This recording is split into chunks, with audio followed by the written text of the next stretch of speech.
moving, entertaining, or whatever. Yeah, it's moving. It's a good, you know, when you go to the movies and you see a scene that a script writer has written and you're touched by it, that's fine. But are you going to credit that scene as an historical scene? That's something else again. And, you know, a Roman centurion sending his servant to find Peter, the representative of these extreme purity people, and inviting him to his house. Okay, yeah, Professor Eisenman, that could happen. Yes, that could happen in the most wildest way out scenario. That could certainly happen. But what makes it even more odd or way out is that before the fellow gets to the door, to come to find Peter, the Roman centurion is in Caesarea, I think, and Peter is in Jaffa. If you know the coastline, Caesarea is a little further, about 40 miles north of Jaffa. And Jaffa is down by Tel Aviv. Caesarea is up by present-day Haifa. So he sends his servant down, and before he gets there, Peter's on the rooftop, and a tablecloth comes down from heaven by its four corners, and on it are all the forbidden food of the Jews. Now, you have to admit, at least the littlest, that there is some degree of certainly symbolism here, but how should I put it? Imagination at work here. That's the best. That's the most kind way I can put it. That this is a supernatural episode, not the normal run-of-the-mill historical material. A tablecloth comes down from heaven with all the Jewish forbidden foods on it, and a voice cries out from heaven, what? Eat, Peter. No, I think it says, eat, Peter, eat, or Peter, kill and eat. Definitely not a big thing for the vegetarians, kill and eat, and definitely not a good thing where Jewish dietary regulations are concerned. And what does Peter call back?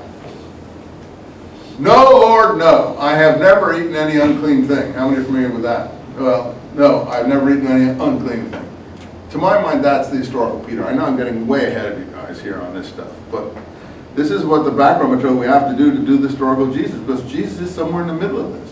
We have to find where he stands on these issues. Is this the historical Jesus, or is it not the historical Jesus? Anyway, Peter says, no, Lord, no. I have never eaten any unclean thing. What's wrong with that episode right there? What if Peter is Jesus' closest follower, right? Right? Right. And Jesus taught dietary regulations were no longer in operation. How come Peter had never eaten any unclean thing or didn't know anything about it? So the author of Acts knows very well that Jesus never taught such things, and that Peter never knew anything about it. And the whole thing is coming in with the Pauline mission. The author of Acts knows it. So what does he do? He gives Peter a vision, but he pushes it further. He has Peter going so far as to be invited into a Roman centurion's household. Nobody of these Essenes, if these Essenes are anything close to Christianity, as we know it, would ever have walked into an unclean Roman centurion's household. They would never touch anything unclean. What did we just hear? They're willing to undergo any sort of death rather than, you know, eat any unclean foods. They'll go to any extreme. Am I making any sense to you? I'm overgrinding an axe here, but I just want to show you the parameters. You have to decide what you feel is sure, the story is great. I'm not against the artfulness of the story. I told you like art, you like literature, you like representational things. I accept the symbolism of that story. That's just a very artistic, artfully done episode. But it illustrates certain things. First of all, the historical Peter, the writer knows, did not eat with Gentiles, and didn't know Jesus' instructions that he could do so. Funny, only Paul, who never met Jesus except in visionary experiences, knows this about Jesus. So, you know, this is where the historical Jesus really comes.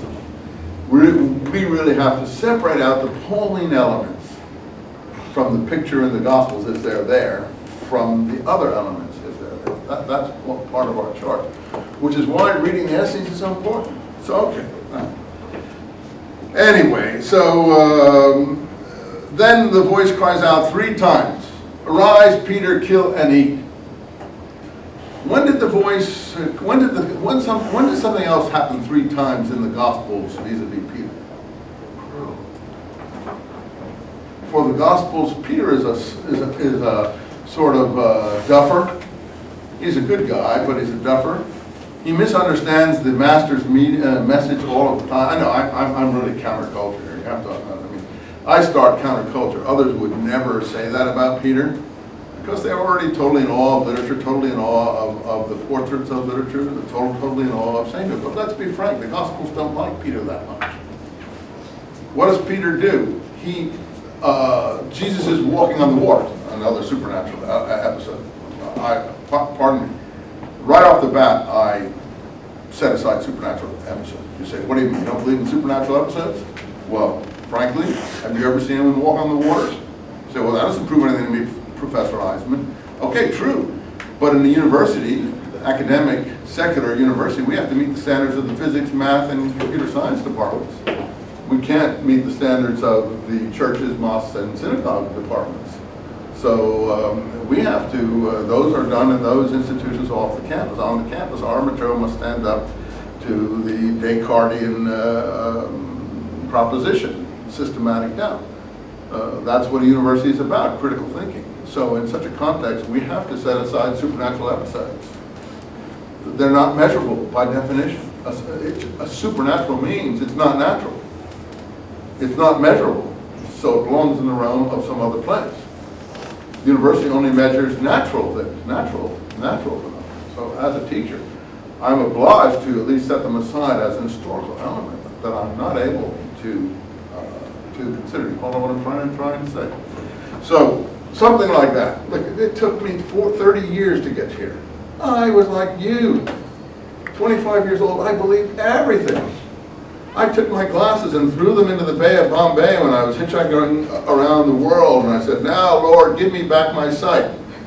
He didn't give me back my sight. He just made me much blinder. And now you say, well, that's Professor, you didn't have sufficient faith. That's why you were not sufficient. You were not a blessed person. Okay, that may be true. I grant you that. But, you know, I believe that supernatural things were possible because I was brainwashed into thinking that way. All the literature, no one had questioned these things to me.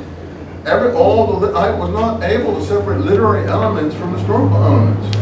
So I believed, you know, okay, walking on the water.